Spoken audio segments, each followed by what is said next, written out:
जय जगन्नाथ। नमस्कार प्रिय दर्शक बंधु, मु संतोष कुमार दास आपण मोर channel Maharshi astro and vastu research centre को स्वागत जनाऊँ। दर्शक बंधु, आज एपिसोड रे आमे मिथुन राशि व्यक्ति मानकर वृत्ति, आर्थिक अवस्था, मंद गुण, रोग स्वास्थ्य, शुभ एवं घात बार विषय आमे आलोचना करिबा। तो मिथुन राशि व्यक्ति माने कौन कौन वृत्ति करिथांती बा की वृत्ति कले एमाने सफल होती से विषय में आलोचना करवा है कि कौन ना मिथुन राशि व्यक्ति माने प्रायतः कौन डाक्तर, वकील, खेलाड़ी आउ मिथुन राशि व्यक्ति मान मन को मैंने गणित जो गणितज्ञ होता भल पाठ गणित एमानकर हुए है कि वाद्य यंत्र प्रिय होता भल वाद्य यंत्र से माने बजै पारती आउ गीत भी भल गीत गाई पारती ये सब विषय माने सफलता अर्जन करती आउ भल भल कवि भल भल लेखक साहित्यिक भल साहित्यिक माने हो पारती बुझिपारे कि बड़ बड़ जो आपणकर मीडिया भल सांबादिक भी हो पार भल सांबादिक होता बुझिपारे कि आ व्यवसाय मान जदि आपणकर खेलना व्यवसाय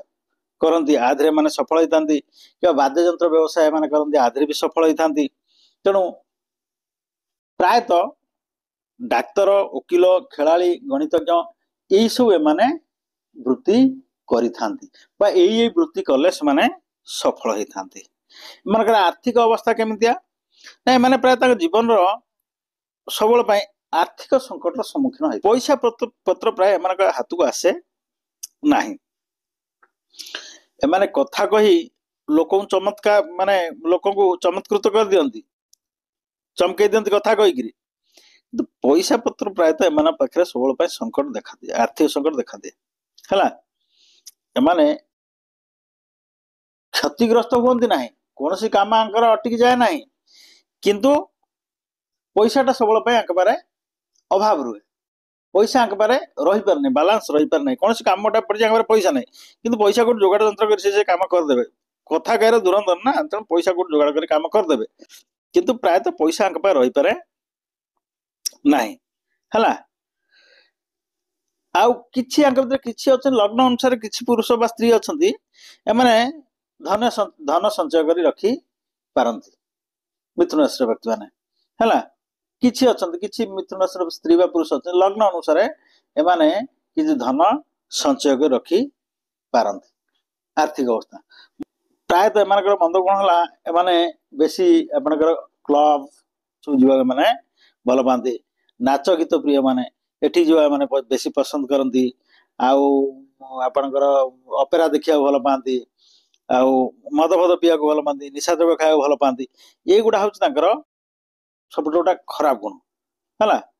तेणु एमाने बहुत चालाक, एमाने सबू करती जमती कहती कथार सबुतिर थाए कोठी न थाए एमाने सबू काम करेंगे किंतु पूरा सफा सुतरा बाहर जानीपारे ना है कि तेणु यही जो कम एम करती सब चोर घर सब अंधार न था दिन दिन आलुआ सब जिन धरा पड़ सेमती एम बहुत चतुर सब कम कर धरा पड़े कि बेले बेले एमती धरा पड़ जाए जे मैंने जेल जावाटा थय आउ बंचई पारे ना। तेणु ये सब क्षांत हमें से जीवनटा सरस सुंदर करें। रोग आ स्वास्थ्य कौन ना प्रायतः एम कौन करती जे मसल्स डिजीज प्रायतः देखा दिए है। आ रक्तहीनता रोग भी देखा दिए, पेट गैस ये सब रोग देखा दिए है। तेणु एम कौन करती बहुत परिश्रम करती, संयमतार अभाव माने संयमी हो पारती ना कौन सी कम माने आत्मसंयमता अवलंबन करती नहीं से रोग पड़िया रोगरे विभिन्न प्रकार रोग अटाक करे। बात रोग पीड़ित होता है। निशा खाइले भी निशा द्रव्य द्वारा निशा द्रव्य जनित रोग भी पीड़ित होता मिथुन राशि व्यक्ति माने एमाने लुचेक निशा खाए बहुत भल पाती, लुचे लुचे खाइबे आ सबू कम लुकाई दबार कर सब खराब कम कर लुकाई दबार करने भारी भल पाती लुकायित करते शेष से बहुत चालाक लोक धरा पड़ती कि बेले बेले ଧରା पड़ जाती। आउ शुभ बार आंकर कौन ना रविवार, शुक्रवार, शनिवार, ये सब बार, शुभ बुधवार, ये सब बार हूँ चार्टा बार हूँ सब शुभ बार। ये चारिटा बुधवार हूँ अति शुभ। आउ आंकर गोटे संख्या हूँ 5, यहीटा हूँ शुभ संख्या। गाड़ी किणतु, मोबाइल किणतु, सबुथिरे 5 संख्याटा आंक बहुत शुभ। एमानकर शुभ रंग है सबुज, सबुज रंग एमानकर शुभ, हलदिया शुभ, ये सब रंग आंक शुभ। रविवार, शुक्रवार एवं शनिवार, बुधवार ये चारिटा बार आंक शुभ। बुधवार हूँ सब बेसी शुभ। शुभ संख्या आम 5, गोटे संख्या शुभ संख्या एम बहुत शुभ। एवं सबुज और हलदिया रंग ए दुटा आंक शुभ। बुझिपारे कि?